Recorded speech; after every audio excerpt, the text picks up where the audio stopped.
Hey guys, it's Australia's Sydney Views here, and at the time that I'm making this video, I have currently gained 23 roller coaster credits as of 2024. It has taken me quite a while, but I have finally narrowed 23 roller coasters down to my top 10 that I've currently ridden so far. So that's what this video is going to be about, so let's get into it. Just before we start this video, I just want to let you guys know that all these roller coaster options that are in my top 10 is my personal opinion. I appreciate your guys' feedback in the comments section, whether you agree with me or disagree with, but just make sure you keep your comments respectful. So anyway, let's get into my top 10 controversial roller coaster rankings. Alright, so coming in at number 10, we have Big Dipper at Luna Park, Sydney. And this coaster was added in the 9 New Rides investment the park made in 2021, so it's going to be 3 years old this year. What the Anyway, so this ride isn't particularly themed. It does have some good elements. The second launch is very punchy, and also the ejector airtime on the bunny hill after the Sidewinder. I think the best element on the ride would probably be the non-inverting loop and Sidewinder combo. They fit super well together. I do really love that. The ride is pretty much well paced, but it's just that first launch that's kind of just like not really necessary. It kind of just meanders up until the second launch, which isn't that great. The ride has a very nice and compact station, and unfortunately the ride does run with a really bad rattle, especially if you're in the back seat. It's very noticeable, but it's a well paced ride and quite just a mid coaster on my rankings, which is why it's in my number 10 spot. But I think it's a nice and decent addition for Luna Park. And coming in my number 9 spot, we have Dingo Racer at OurWorlds.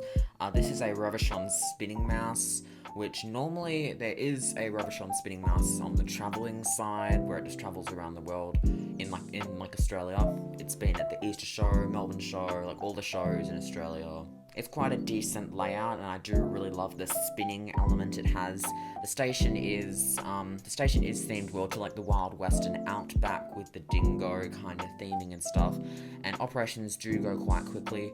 It does have quite forceful laterals on the turns, and I'm not a huge fan of the restrain system. It's quite uncomfortable, not gonna lie. And also the ending is really shit. It's just like a straight section with just these random bunny hills, which kind of just gives the fact where it was just placed there and they didn't really have an ending in the planning stage. I also love the unique drop where you go down the first drop and it goes into like an overbanked turn, and it does actually pick up quite a decent speed going down the other side of the drop, which is when you start spinning. Overall, it's a decent enough family thrill coaster for Aussie World. Coming in at number 8, we have Tower of Terror 2. This is my only defunct coaster on this list. And unfortunately, the last time I rode this was before it closed, which was in 2018, April. And honestly, I was actually really petrified of this ride. Even going on the ride, I really didn't like the ride personally when I was really young. I'm sure I'd really love the ride now, but unfortunately, it is not there anymore. We've got a massive plot of land there, and hopefully something else will make its way there. But what I can remember, had a great launch into the Master's Spike. It was very well paced and had a great indoor section with the lighting effects. And honestly, I just wish we still had it because it's such an iconic coaster for Dreamworld. Coming in my number 7 spot, we have Wild Mouse at Luna Park, Sydney. This ride has been closed for so freaking long. It's been closed ever since like August of 2022. It's been closed for nearly 2 years now, and the reason why is that it's trying to get a refurbishment, but it's going extremely slow right now. But I do remember roughly what it felt like when I rode it, since I didn't ride it that long ago. I pretty much rode it before it closed. It's a great rough Wild Mouse. It's one of the only wooden Wild Mouse coasters that are currently left in the world. The roughness gives really hard laterals. Some people might say why? What are you talking about? But honestly, I just really love the roughness and laterals it gives. It's also a very nostalgic ride, and also gives great views of Sydney Harbour. So that's why I hope it reopens soon, because I'd love to get back on that ride. In my number 6 spot, I have put Storm Coaster at SeaWorld, which is the Mack Water Coaster. This replaced Bermuda Triangle, which I was not there. I never experienced Bermuda Triangle, because that closed quite a while ago. It's a very short ride, but honestly, it's really, really smooth. I just wish it was a lot longer, but I will quote the indoor splash section, which you can get super wet on it. I love it so much.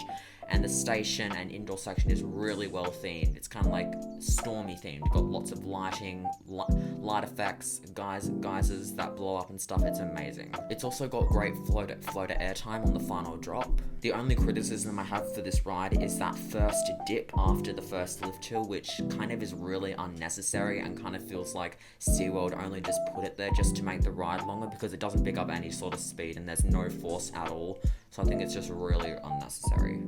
In my number 5th spot, I have put Jet Rescue, also at SeaWorld.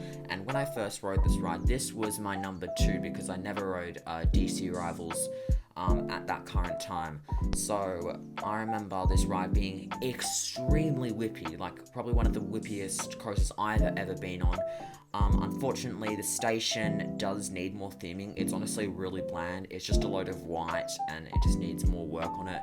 But I do love the rock work and fountains around the perimeter of the ride and in the ride area. Although it's a short ride, it does pack a lot of punch and the launches are amazing. They're super punchy, and I hope this coaster does stick around for a lot longer at SeaWorld. Coming in at my number 4 spot, we have still Taipan at Dreamworld, which is a Mack Rides coaster. Now, when I first rode this coaster in April 2022, this was my number 1 coaster in Australia. And again, this was before I rode DC Rivals in December last year, which we will come back to that shortly. I think definitely my favourite elements of this ride is definitely the swing launch. The triple launch is amazing, and I love the reverse spike you go in. Launches are very punchy. The pace does get a little bit lost after the mid-course, but it's definitely the swing launch into the spike, and also the incline twist at the end gives a lot of ejector airtime, and is a really decent thrill coaster for Dreamworld, which is why I put it in my number 4 spot. Number 3, we have Leviathan at SeaWorld again, and I rode this coaster in December last year, and oh my goodness me, the pacing on this is butter. It is amazing. I love the pacing on this. You don't stop, and I really also love the pre-show and theming of this ride. Criticism I have for this ride is I just wish the pre-show was played probably in the queue, because the queue is so well themed. I just wish it was played then, because it's played as soon as the riders get into the train, and it just slows down operations so much. But I think definitely one of my favorite elements of this ride is the double down, because you get so much ejector airtime on it, and unfortunately it does run now with a little bit of a shuffle, as it's a wooden coaster and they tend to wear away over time. But overall, it's an amazing gravity group model coaster, and I'm really glad it's gone to SeaWorld. Coming in at number 2, my second favourite coaster in Australia, Superman Escape at Movie World Gold Coast. The launch and the speed on this is amazing. It goes from 0 to 100 kilometers an hour in 2 seconds.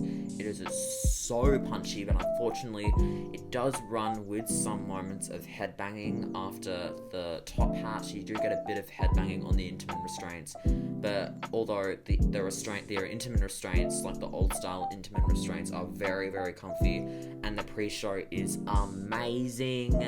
It has extremely fast operations. When I went, it was running 2 trains, which was great, and I just wish the ride was a little bit longer, because it's over before you know it. Although, great ride that was added to Movie World. And coming in at my number 1, my favourite coaster in Australia that I rode last year, that I chickened out when I was 9 years old when I went to Movie World for the first time, DC Rivals Hypercoaster.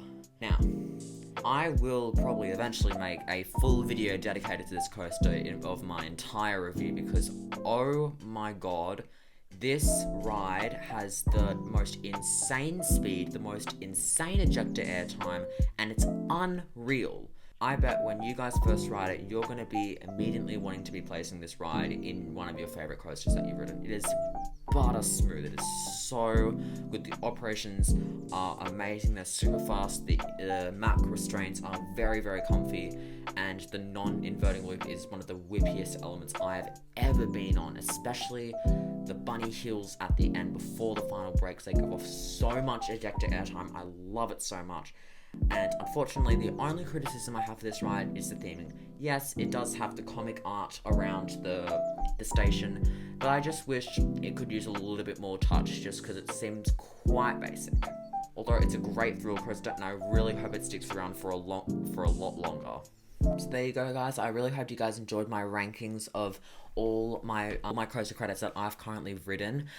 And if you want to, please make sure you share your opinions in the comments, whether you agree or disagree with me. I'd love to hear your feedback and also hear about your favourite top 10 roller coasters that you've ridden. Anyways, I will see you in my next video on Australia Sydney Views. Bye!